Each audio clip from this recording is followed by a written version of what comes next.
Okay, so now you know how to find a vertex or an axis of symmetry from a graph. So again, the axis of symmetry is the line that cuts the parabola exactly down the middle. So it cuts it in half. The vertex is that lowest point. So it's the lowest point of the parabola or the highest point of the parabola. Unfortunately for us, we're not going to get this parabola equation or this quadratic equation every single time graphed for us. Sometimes we're going to need to graph it, and so it's always easiest to start by finding the vertex point or the axis of symmetry line. So sometimes we're going to get in the form like this or in a form like this. This is called the standard form of a quadratic. So just like a line has the standard form of ax plus by equals c, we have a standard form for the quadratic, which is ax squared plus bx plus c. So we have this quadratic term, followed by the linear term, followed by the constant term. Now, the nice part for us is we can find the equation of the axis of symmetry just by taking negative divided by 2a. And we're going to see in the future why this works to find the standard form equation, or the axis of symmetry line. But for right now, we're just going to use this to find our axis of symmetry. So I know that the axis of symmetry will be negative b over 2a. So I'm going to take this over here. And the b term for me is that linear term. So I'm going to take negative 3, because it's the opposite of the b term.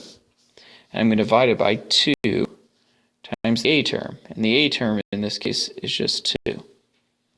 So I'm going to get negative 3 divided by 4. And that would be my axis of symmetry. So for this line, the axis of symmetry is x equals negative 3 over 4. Let's try this again with a different example. So in this example, again, we're going to take the same equation for the axis of symmetry. So I'm going to take negative b, which again is my linear term, so negative 12, and I'm going to divide it by 2 times my a term, which is negative 3. That'll give me negative 12 over negative 6, which will end up giving me 2. So my axis of symmetry in this case is just 2.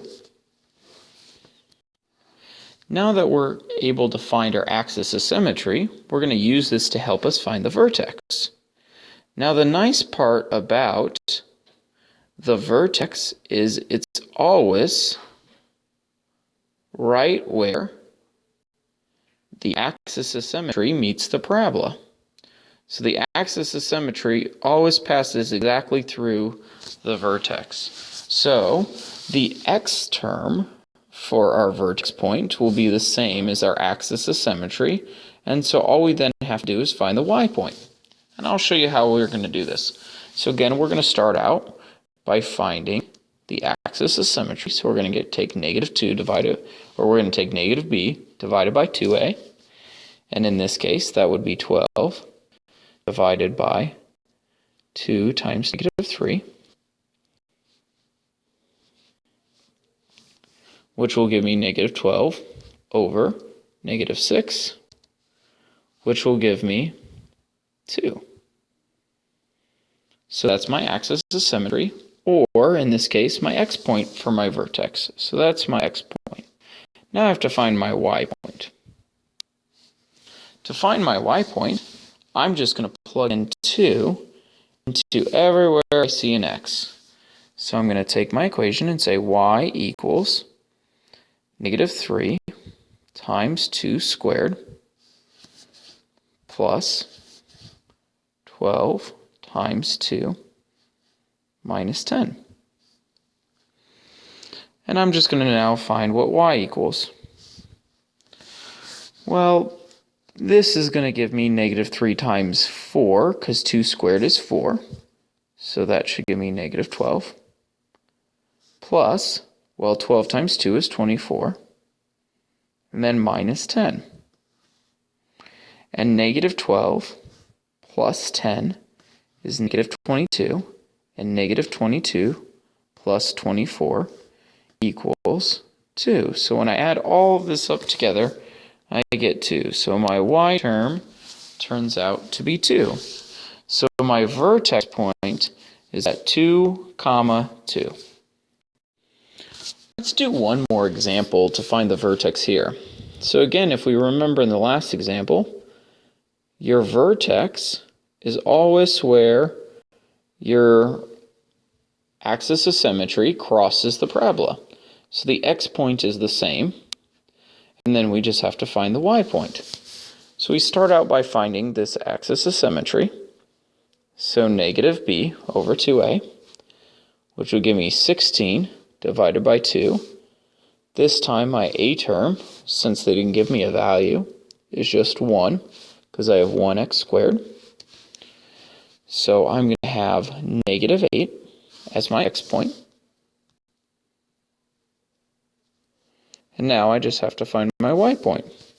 So again, we're going to take this negative 8 and plug it in for all the x values. So I'm going to have negative 8 squared plus 16 times negative 8 plus 64.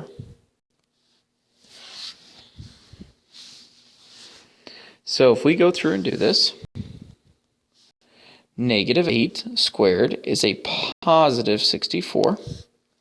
Again, it's going to become positive because when I plug this in, I need to put parentheses around it. So it is negative 8 times negative 8. Be careful when you put that in your calculator, because a lot of times if you put these parentheses around that on your calculator, it won't square it properly and it'll say it's negative 64. So just be very, very careful when you square this, you include those parentheses. Plus negative 128 plus 64. When you add all of this up together, it's going to give you 0. So my y term for this case is 0. So my vertex, again, is just going to be 8, 0. So again, the steps to find the vertex is first, find the axis of symmetry. That will be your x term. Then plug your x term in for each of these values to find your y term. So this is the last new thing we're going to learn today. So as a quick recap, we learned the basics of what a quadratic function is. We've learned how to find the vertex and the axis of symmetry from looking at a graph. And we found how to find the vertex and axis of symmetry from a standard form quadratic equation. Okay, so try these last 10 problems on your canvas to see if we have this skill down.